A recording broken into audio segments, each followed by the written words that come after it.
There's a question that has no good answer, not because it's too hard, because it's too honest. The question is this: why do some people make time slow down?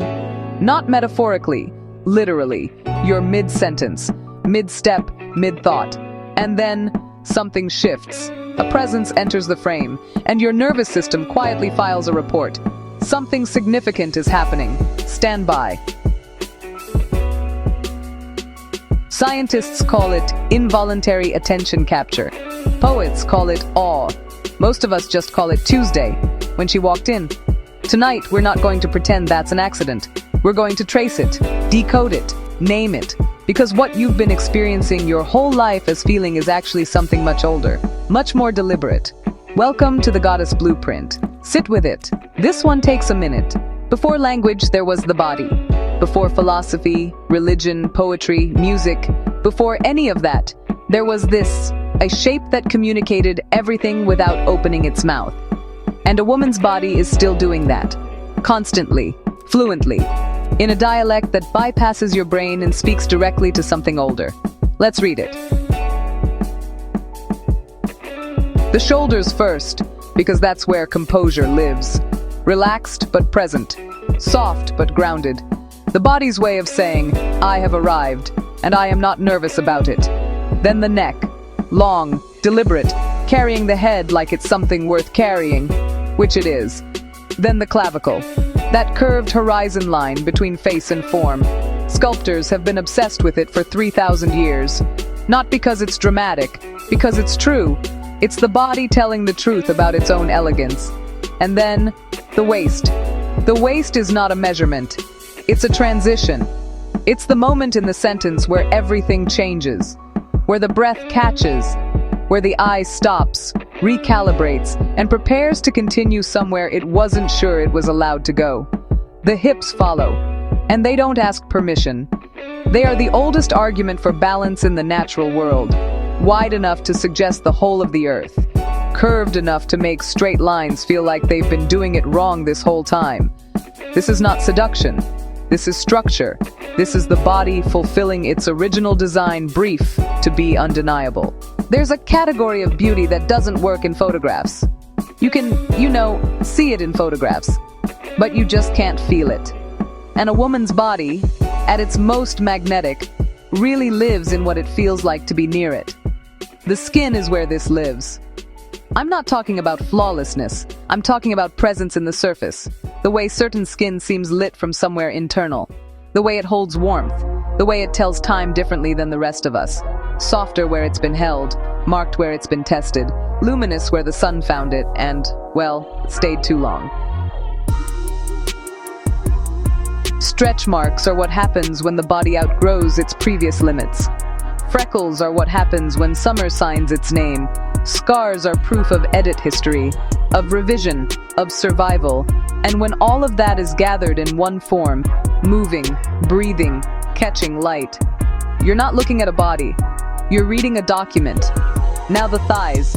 Because we don't talk about them correctly, there's a particular quality to thighs that carry their weight with ease. Not thin, not restrained, full, the way a cello note is full, grounded, certain.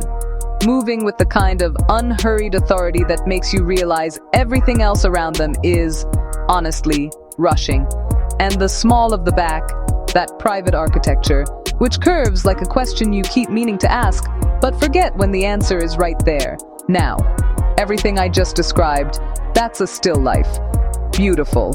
Yes, arresting. Obviously, but still. The real phenomenon, the thing that actually rearranges the atmosphere, is motion. When she moves, the blueprint becomes a living argument. The walk is not a walk, it's a thesis statement. Each step lands with the kind of confidence that suggests the ground is grateful for the opportunity. The sway, and yes, there is a sway, is not performed. It's physics. It's what happens when curves exist in a world that has gravity. It's involuntary, which makes it irresistible. The tilt of her head when she's thinking. The way her hands move when she's explaining something she cares about. The reach. The lean. The glance over the shoulder that has been ending arguments and starting novels for centuries. A woman reaches for something on a high shelf, and 3 men nearby temporarily forget what they were doing with their lives. Not because of what they see, because of what they feel, which is the whole point of this video. The body moving is not the spectacle.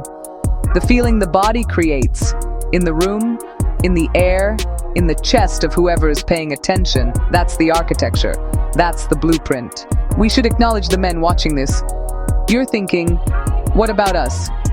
I hear you, King. Your video is coming. It's going to be 3 bullet points and a reminder to drink water. Hers has chapters. That's not a criticism. That's the score. Respect accordingly. Here's what no one warns you about. Everything we've described, the form, the skin, the motion, the physics, all of it is inert without one thing. One variable that changes the entire equation. It's not beauty. Beauty is everywhere. It's not symmetry. Symmetry is math. It's not even confidence. Not exactly. It's ease. The particular, hard-won, quiet ease of a woman who has looked at herself, completely honestly, and decided, yes, this. I'm working with this. Not because she's arrived somewhere, not because she's resolved every doubt, but because she's done waiting for resolution before she begins. This ease is visible, unmistakably. You see it in the way she enters a room without explaining herself, in the way she takes up space like she paid the rent, in the way she laughs, full, unreduced, like she's not checking whether it's the right amount. You see it in the way she receives a compliment, not deflecting, not drowning in it, just a nod, a smile, a quiet acknowledgement that says, yes, I know. Thank you for noticing. That's the variable. That's what turns a blueprint into a presence. That's what makes the room rearrange itself before she finishes walking in. So what is the goddess blueprint? It's the argument the body makes when the person inside it has stopped arguing with itself. It's the way a woman's shoulders carry a room she hasn't spoken to yet. The way her walk tells a story her mouth might never tell. The way her presence makes you feel like you arrived somewhere, even though you haven't moved. It's the stretch marks that survived, the curves that refuse to apologize, the ease that can't be purchased or practiced, only arrived at. Slowly, honestly, on her own terms. The blueprint isn't in the measurements. It's in the meaning. And every woman who has ever decided, quietly, finally, fully, that she is enough, exactly as she is, right now. She isn't following the blueprint. She is the blueprint.